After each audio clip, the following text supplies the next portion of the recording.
जिल्ह्याचा नगरपालिकेचा निकाल आहे, काउंटडाऊन सुरू झालंय. काय असेल जिल्ह्याचं चित्र? उद्या इतक्यात सगळे निकाल लागलेले असतील आणि आमच्या विरोधकांचा देखील निकाल लागलेला असेल.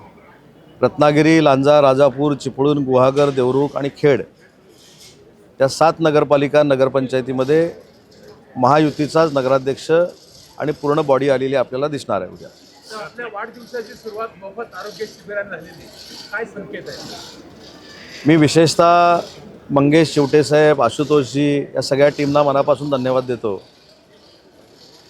की वाढदिवस हे गुच्छ देऊनच साजरे करावे अशातला भाग नाही, तर वाढदिवसाच्या निमित्तानं आपण ज्यांच्यासाठी काम करतो आणि ज्यांनी आपल्याला काम करण्याची संधी दिली त्यांच्याप्रती काही काम करण्याची जर संधी मिळाली तर ते पुण्य असतं. आणि म्हणूनच या टीमनं माझ्या वाढदिवसाच्या निमित्तानं लहान मुलांच्या हृदयावर जर छिद्र असेल त्या शस्त्रक्रिया, त्याच्यानंतर किडनी स्टोनच्या शस्त्रक्रिया, अशा अनेक विविध तज्ज्ञांना या ठिकाणी आणलेलं आहे आणि त्याच्यावर आवश्यकता भासली तर जी ऑपरेशन्स करायची आहेत ती कोल्हापूर आणि मुंबईमध्ये नेऊन आम्ही करणार आहोत.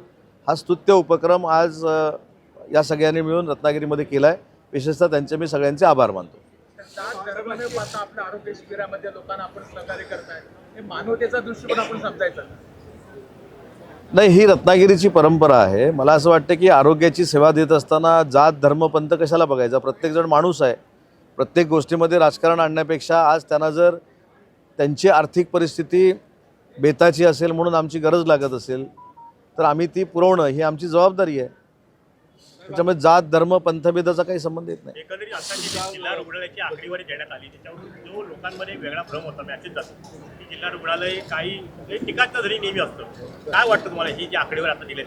तुम्ही रत्नागिरी जिल्हा रुग्णालयाचा जर परिसर बघितला आणि महाराष्ट्रातली अनेक जिल्हा रुग्णालय जर बघितली तर तुमच्या लक्षात येईल की त्याच्यात अग्रेसर जिल्हा रुग्णालय कुठचं आहे.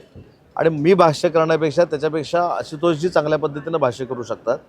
आपण चांगल्यात चांगल्या सुविधा देण्याचा प्रयत्न सिव्हिल हॉस्पिटलमध्ये करतो आहे. 3 वर्षापूर्वी मी रत्नागिरीकरांना असं सांगितलं होतं, एकनाथ शिंदे साहेबांच्या नेतृत्वाखाली आम्ही मेडिकल कॉलेज आणू. 2 वर्ष मेडिकल कॉलेजला झालेली आहेत. 3ऱ्या वर्षी जी मुलं डॉक्टर म्हणून बाहेर पडणार आहेत ती देखील आपल्या सिव्हिल हॉस्पिटलला आता प्रॅक्टिस करणार आहेत. त्याच्यामुळे डॉक्टरांची संख्या देखील आपल्याकडे वाढलेली आहे.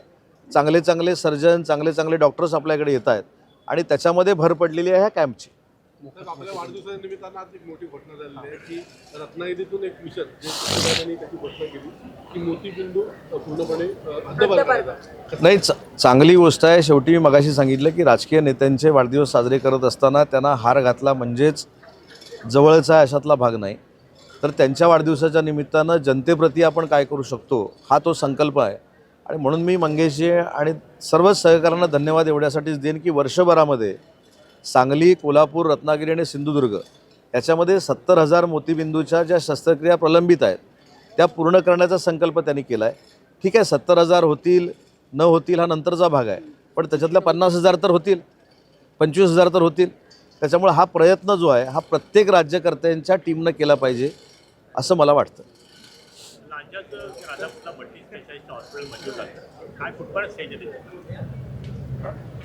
सार्वजनिक बांधकाम खात्याची 5 एकर जमीन ही आम्ही ताब्यामध्ये घेतलेली आहे. 22 तारखेला राज्याचे आरोग्यमंत्री प्रकाश आंबेडकर स्वतः राजापूरमध्ये एका कार्यक्रमाला येत आहेत. आरोग्यमंत्र्यांचा तो अधिकार आहे, ते तिथं रत्नागिरीच्या लोकांसाठी, राजापूरच्या लोकांसाठी, लांजाच्या लोकांसाठी आणि पूर्ण जिल्ह्यासाठी काय करणार आहेत हा संकल्प त्या ठिकाणी करतील आणि तो पूर्ण करतील. आज आचारसंहिता असल्यामुळे मी सांगू इच्छित नाही, परंतु पूर्ण रत्नागिरी जिल्हा हा आरोग्याच्या दृष्टीमध्ये महाराष्ट्रात सगळ्यात अग्रेसर असावा अशी आमची भूमिका राहणार आहे.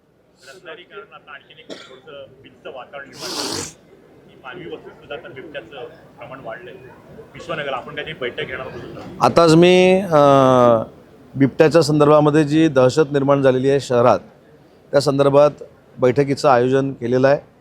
पण चिंता करण्याचं काय कारण नाही. आता वाघ शहरात आलेला आहे, त्याच्यामुळे बिबट्या पळून जाईल.